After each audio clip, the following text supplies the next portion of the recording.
চিরঞ্জীব ভালোবাসা সামান্য স্পর্শ।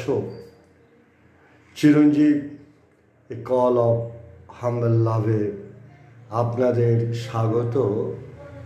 3রা মে 2020 থেকে 3রা মে 2024 অবধি আবিশ্বে 2315 জন কবির কবিতা পাঠের পর শুরু করছি ফেসবুককে ফুল ও ফলের বাগানে পরিণত করার একটি প্রয়াস।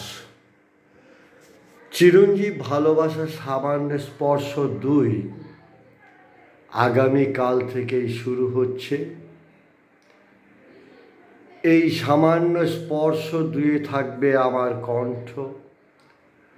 পাঠ করব সামবেদ এবং সাম শব্দের অর্থ যে সঙ্গীত সবাই জানেন। সেখানের মন্ত্রগুলি সংস্কৃত ভাষায় উচ্চারণ করলে সাংগীতিক যে ধর্ম তা অনেকখানি এসে যায়। আমি সঙ্গীত শিল্পী নই এবং সামবেদ পাঠ করা উচিত নাকি অনুচিত এই দ্বন্দ্বে ছিলাম। অবশেষে গত রাত্রে আমার চিন্তায় এলো আমি গান গাইতে পারি না, আমার কণ্ঠ নেই। এই দোষটি আমার একার নয়, এই দোষটি খোদ ঈশ্বরের। তিনি আমাকে সেই কণ্ঠ দেননি। অতএব গোবিন্দ চরণে অর্পিত আমার এই কাজটি আমি তার চরণে অর্পণ করছি, আমার পাপ ও পুণ্য সহ।